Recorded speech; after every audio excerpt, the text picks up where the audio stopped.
Scorpio, hi! Welcome to Mystic Queen PH. At itinan natin anong energies for you ngayong third quarter ng 2025.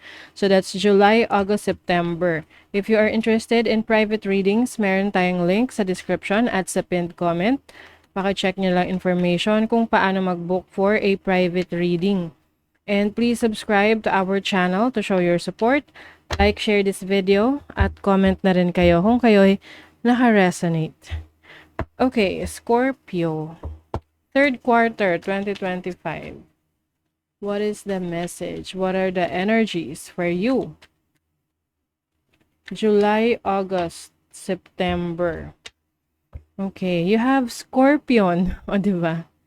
Scorpio, Scorpion. Scorpion is about passion. This is a fire energy. So, this is also about mystery. So, maaring meron kang tutuklasin about yourself, about your talents, your skills, abilities na hindi mo pa alam or hindi mo pa na i-improve sa sarili mo or na i-enhance.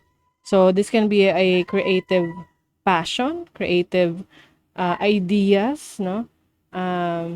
Yeah, I think you're going to be more passionate sa mga gusto mong gawin, sa mga pangarap mo. Maaring meron kang gustong ma-achieve na estado sa buhay ngayong third quarter ng 2025. You also have Phoenix energy. So, alam naman natin ang Phoenix, it symbolizes rising, no? Pag-angat, pagbabalik. So, this can be resurrection no?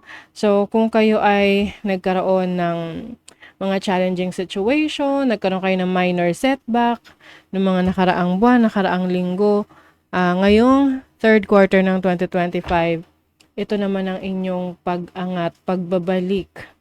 Ayan. You are regenerating again. And also, maging bukas ka sa proseso na kailangan mong pagdaanan dito sa pagbabalik mo. So, pwedeng iba sa inyo, magbabalik alindog. O yung iba naman, nagpahinga muna, no? Nag-lay low.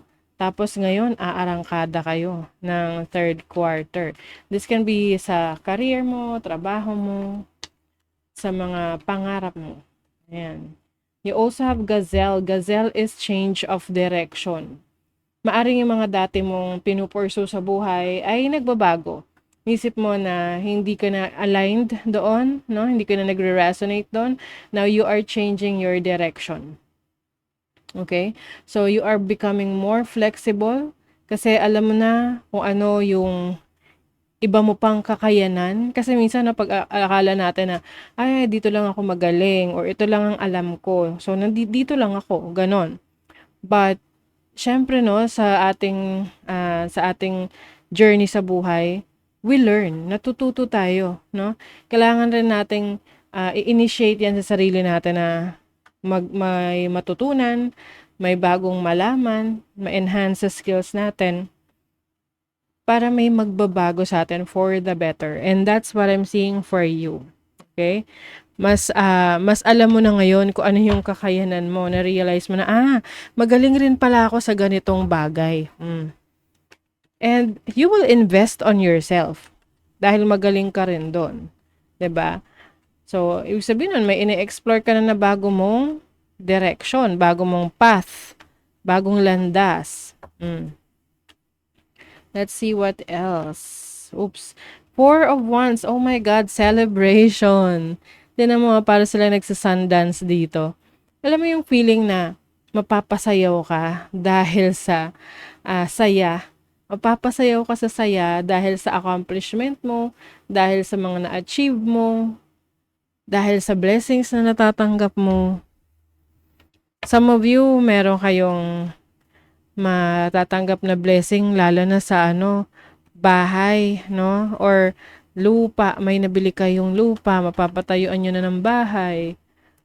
Or maaring sa family ninyo, merong nagiging masagana. So, syempre, damay ka na rin doon, 'di ba?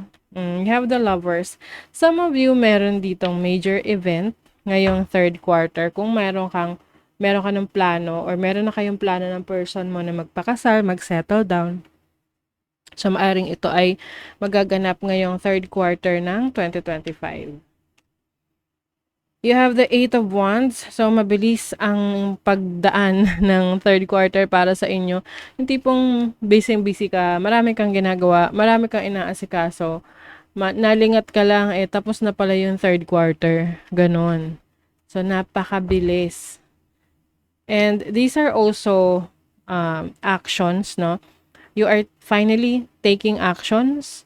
Mas nagiging excited ka, mas nagiging determinado ka na maabot yung mga goals mo sa buhay.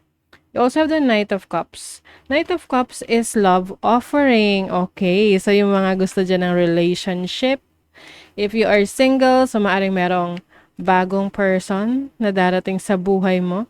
If you are in a relationship na, maaring yung person mo may gift na ibibigay sa'yo, like a regalo. Ito yung matagal mo nang pinapangarap sa buhay na regalo ng iyong person. Meron ding Wheel of Fortune and the Six of Pentacles. Oh my God! Yung iba sa inyo, pwedeng makaka-receive kayo ng gift or regalo na sasakyan. Or financial na tulong. Oo. Or regalo sa inyo. Pwedeng mahal nyo sa buhay yan. Yung iba lang, pwede rin kayong mananalo sa mga games of luck. Kung yan ang bet nyo, kung interesado kayo sa games of luck. Magiging maganda ang finances ninyo. Oo. Ganda nito, Scorpio. May energy shift talaga. So, kumbaga, ito na yung pagbabalik nyo. Pagbabalik nyo sa spotlight. Pagbabalik nyo sa pagiging determinado. So, sa money, career, finances, what's the other message? Wow! Ang ganda! Nine of Pentacles, financial stability, financial independence. Ito yung tipong wala ka nang inaalala kasi alam mo, kaya mong mag-provide para sa sarili mo nang hindi ka umaasa sa iba. Congratulations! 'Di ba? Kumbaga, you are so proud sa mga achievements mo kasi nakaya mo on your own. Meron mang tumulong, pero alam mo sa sarili mo na trinabaho mo talaga to. Sa relationship, oh my God, the Empress. Yung iba sa inyo baka may pregnancy ngayong third quarter ng 2025.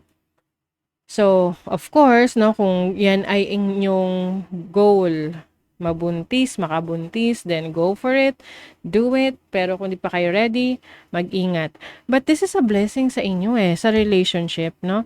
Yung iba sa inyo, maayos yung samahan ng inyong connection ng person mo. Kumbaga parang nagtutulungan talaga kayo para sa ikaunlad ninyo na mag-partner. Pwede rin naman tong sa family, no? Na meron kang katuwang sa buhay sa family mo, like parents mo, kapatid mo. I also see, yung iba sa inyo, Scorpio, meron kang admirer. Dahil ikaw ay magiging very attractive ngayong third quarter. You have Jupiter in Libra in the 7th house. May mga offers. Alam mo nyo, yung iba sa inyo, hindi lang isa yung romantic connection or potentials for you if you're single. I think, no, kung talagang magugustuhan nyo yung person na to, you will go for it kung single ka. Oo. Kaya lang, kung hindi mo siya gusto, wala naman siya magagawa. Hindi naman niya pwedeng ipilit ang kanyang sarili. But you have a lot of visions for yourself and also for your relationship kung meron ka ng relationship. You will also set boundaries. Hindi mahayaan na ikaw ay i-take advantage ng ibang tao. At maging maingat, no, sa mga pipirmahan mong dokumento, agreement. Make sure na alam mo yung pinipirmahan mo. Yung agreement na pinapasok mo. Okay, kalmado. Kalma ka lang daw. A breakdown is often followed by a breakthrough. Remain calm. Yes. kalmahan mo lang, Scorpio, kasi ano man yung mga naging challenges mo nung mga nakaraan, ngayong third quarter, ito na yung pagbangon mo. Eto na yun, Kaya kalmahan mo lang, 'wag ka na mag-overthink, mas ma-excite ka sa marami pang magagandang puwedeng mangyari sa iyo, okay? So, that is your reading, Scorpio. Thank you so much. See you again.